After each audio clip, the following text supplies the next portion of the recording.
In yet another targeted attack on Hindus, Vijay Kumar, a bank manager, was shot dead by terrorists in Jammu and Kashmir's Kulgam district on Thursday. Hailing from Rajasthan, he worked at the Ilakai Dehati Bank in Kulgam. A terrorist entered the branch of his bank and shot Kumar.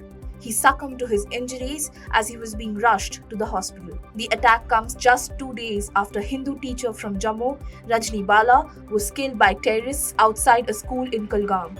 Before this, Rahul Bhatt, a Kashmiri Pandit, was shot dead inside his office by terrorists in Budgam on May 12th. Patidar leader Hardik Patel on Thursday joined the BJP in the party's Gandhinagar office.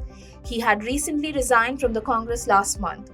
Talking about his new innings, he said, "I am about to start a new chapter with feelings of national interest, regional interest, and social interest.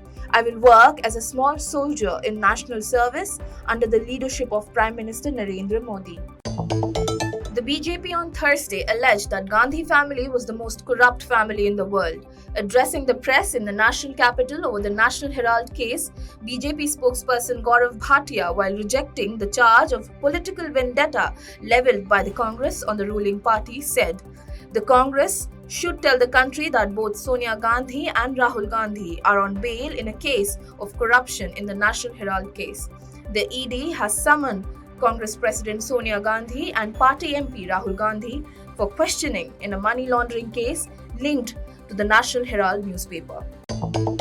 Akshay Kumar starrer movie Samrat Prithviraj has been declared tax-free in Uttar Pradesh. UP CM Yogi Adityanath, who along with his colleagues attended a special screening of the biopic based on the life of the Rajput king Prithviraj Chauhan on Thursday in Lucknow, later told the media, "We announced that the movie Samrat Prithviraj will be made tax-free in Uttar Pradesh so that a common man can also watch this movie." Earlier, Union Home Minister Amit Shah had watched the film in Delhi yesterday.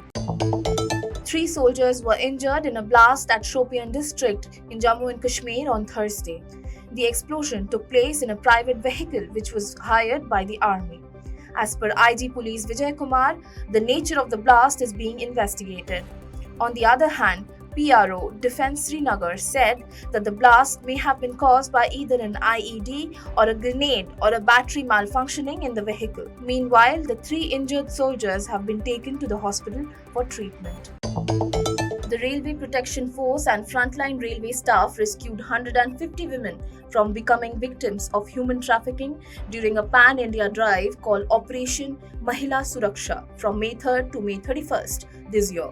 During this drive, the RPF also arrested more than 7,000 people who were traveling in an unauthorized manner in the coaches reserved for women. Amit Malviya, the national convener of BJP's IT cell, has called Arvind Kejriwals' honesty certificate to Delhi Health Minister Satyendra Jain, who has been arrested by the ED in a money laundering case, a joke. Citing the recent induction of a farmer leader into the Aam Aadmi Party, Malviya tweeted, "Recently in Karnataka, Arvind Kejriwal inducted Kodihali Chandrasekhar in AAP. This week, the Farmers Union expelled the same Chandrasekhar after TV Sting showed him demanding 35 crore to end KSRTC employee strike that he led in 2021. Kejriwal's honesty certificate is a joke."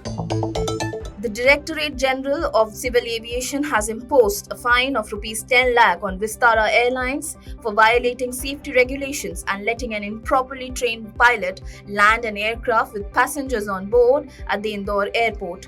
The pilot, who was the first officer on the flight, did not have the requisite training in a simulator. The incident is said to have occurred in August 2021. Russian forces on Thursday tightened their grip on an industrial Ukrainian city of Severodonetsk as part of their drive to control the eastern Donbas region.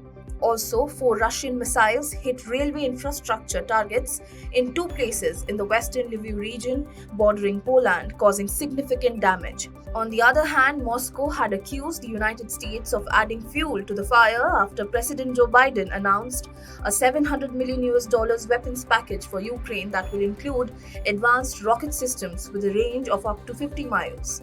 However, US Secretary of State Antony Blinken has said that Ukraine has promised it would not use the systems to hit targets inside Russia. India will tour the West Indies to play 3 ODIs and 5 T20 games between July 22 and August 7, the BCCI has announced. The Indian team will finish their white ball leg of the UK tour on July 17th, and then the team will leave directly for the West Indies from England. The ODI series and 3 T20 internationals will be played across Trinidad and Tobago and St. Kitts and Nevis, while the final 2 T20 games will be held in Fort Lauderdale and Florida in the USA.